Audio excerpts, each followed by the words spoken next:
So firstly, welcome everybody to this launch and information session on the revised and updated Certificate for in Learning Design and Facilitation. So without too much fanfare, let's start at the beginning. Where did this qualification come from?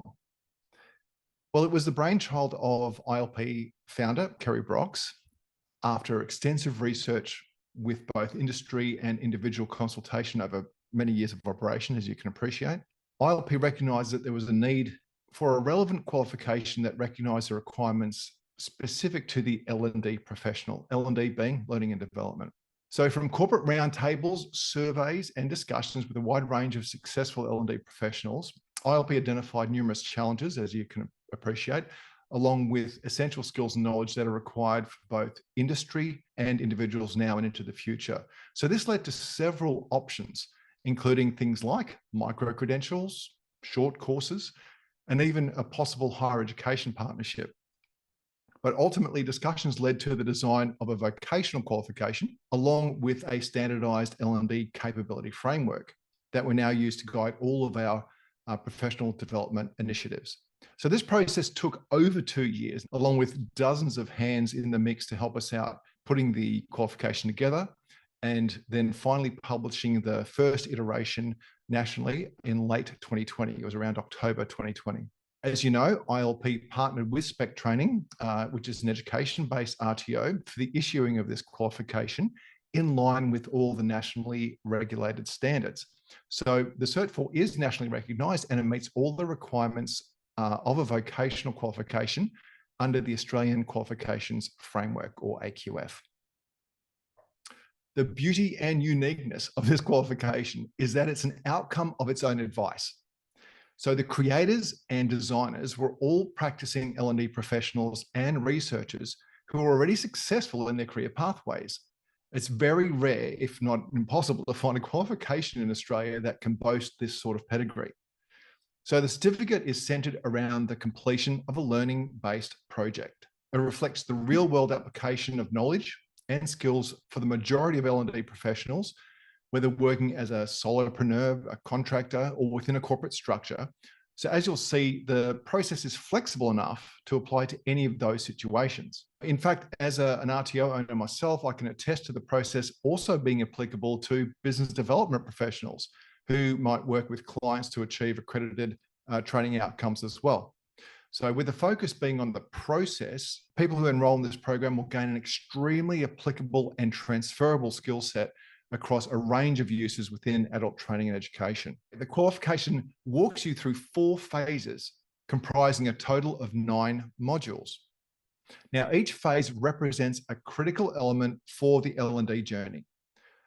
The very first module you'll see on the left-hand side there, called Coordinating a Training Project, is applied across the entire course and acts like a framework or a backbone for the whole process, right up to the learning project being completed and the evaluation being done at the end. The remaining units are completed in order as they follow the logical sequence of the learning project from start to finish.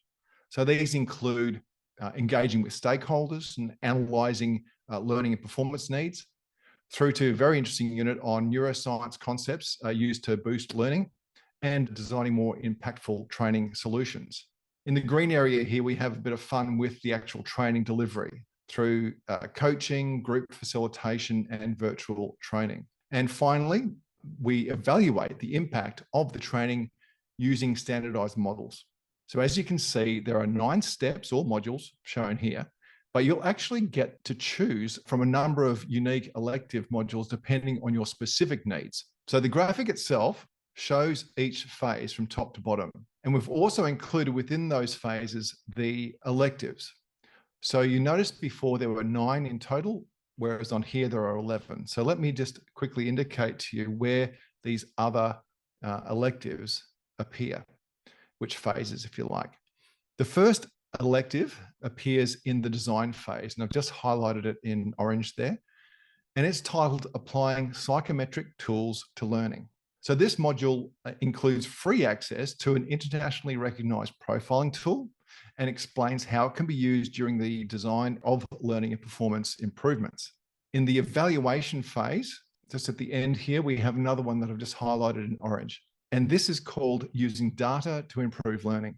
This looks at various data analysis techniques that help you to derive real, actionable kind of information to apply to your training initiatives. Generally speaking, when we're looking at using data at the end of training, it's to prepare for following training, or it can be used to justify or review training as well. Things like coming up with your ROI, etc. The electives here, the full qualification, as I mentioned, has only 9 units. You can select between the electives shown here to meet your specific needs or just interests. So you choose a total of 3 from this list. The electives can be chosen after your initial consultation with ILP. So don't worry if you aren't sure about what to choose at this point or what to recommend to others. The best successes we've seen so far, people undertaking this program, are when participants come to the program with a specific project in mind already. Now, while this is the first step to the process, don't worry if you don't, or the people you're recommending this don't have something on hand, as you get to discuss this with your facilitators up front to help you decide at that initial meeting. So the projects can be collaborated on. So if you're maybe entering the course with 3 or 4 others under a corporate heading, then you can work together on a particular project. But individuals, as you can appreciate, will have to submit their own practical assessments. Some examples from the last few years, and this gives you an idea of the range of interests that people have. We've had things like a session on Daniel Pink's motivational theory. We had working in mining is like a holiday. That was the title of one.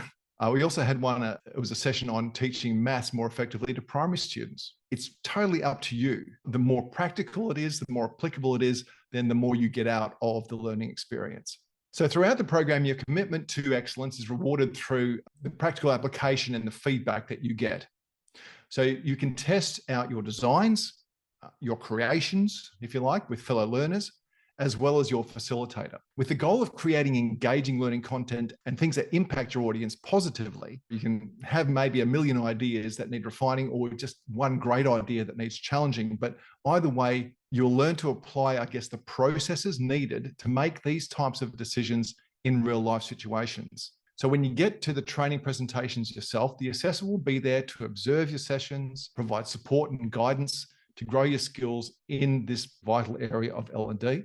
And currently this can be done virtually or with the use of recordings, and in some cases, face-to-face. According to our research, one of the key areas that L&D professionals fall short in, and I'll put my hand up here as well, is in evaluating the success of a learning program. So in the course, we delve into the various models of practical evaluation, including the basic ROI model. You've probably heard of Kirkpatrick's model as well. So we use that within the program. You get a real sense of the importance of follow-up and how evaluation is an integral part of learning and development. Evaluation can be the difference between what I would call ongoing training opportunities or no training opportunities. So getting this step right is a way to round out the program and get you thinking about the value that the training and education has in both small and large organizations. A very common question we get is, what's the difference between the TAE and the 10893 NAT? The TAE is a regulated qualification. This means it needs to meet several criteria that have been agreed upon by numerous interested factions. So as such, its design is not an ideal fit for many applications, especially if the outcomes are not aligned with an accredited program or nationally recognized educational criteria. So the L&D Cert 4 is purpose-built from the ground up, as we explained, to suit a specific industry need, making it ideal for purpose, no compromising necessary. So for example, and this is where we can probably highlight the differences, evaluation and assessment, they're different things. In the TAE, assessment is a cornerstone of accredited training. So registered training organizations must comply with several layers of regulation to ensure that assessment meets the needs of a very strict vet sector. In L&D, training is evaluated, as we just explained, against client outcomes or organizational outcomes. So for example, there may be a need to address, say, the implementation of a new process or system. So the training required does not necessarily align with the national competency. So it can't be expected to produce the sorts of evidence required for a vet program. So the true success in that kind of training outcome will be measured in things like productivity or qualitative feedback. And that's where the Cert 4 in L&D really comes to the forefront. So the federal government regulator accepted, when this was put forward to them, that the L&D Cert 4 program was unique and served a real employment outcome and was needed in addition to anything that was already on offer, including the TAE program. So as a TAE provider myself, I see the difference as night and day. One is for compliance and basic training and assessing skills, while the other is for a specific organizational L&D application without the need for compliance, for a compliance component. So in the course, a lot of people say, how is it delivered? We deliver a mix of blended online and online supported virtual sessions and some face-to-face, as mentioned earlier. So when enrolled, you'll have access to our learning management system. It's called LearnWorlds.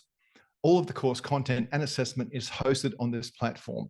However, ILP offers flexibility when doing this type of course, so you can fit the qualification in with your current circumstances. To do this, we conduct virtual facilitation sessions for each unit. All 11 units, so this includes the electives, are offered on a rotating cycle throughout the year, and we run 2 different modules each week. So you can simply book your session through the LMS portal as needed. If you think you need more support for one, you can just sign up to attend that particular workshop. So that really provides ultimate flexibility for you as a learner. In addition to this, we also offer support calls ad hoc, and you can also book these again through the LMS platform when needed with our facilitators.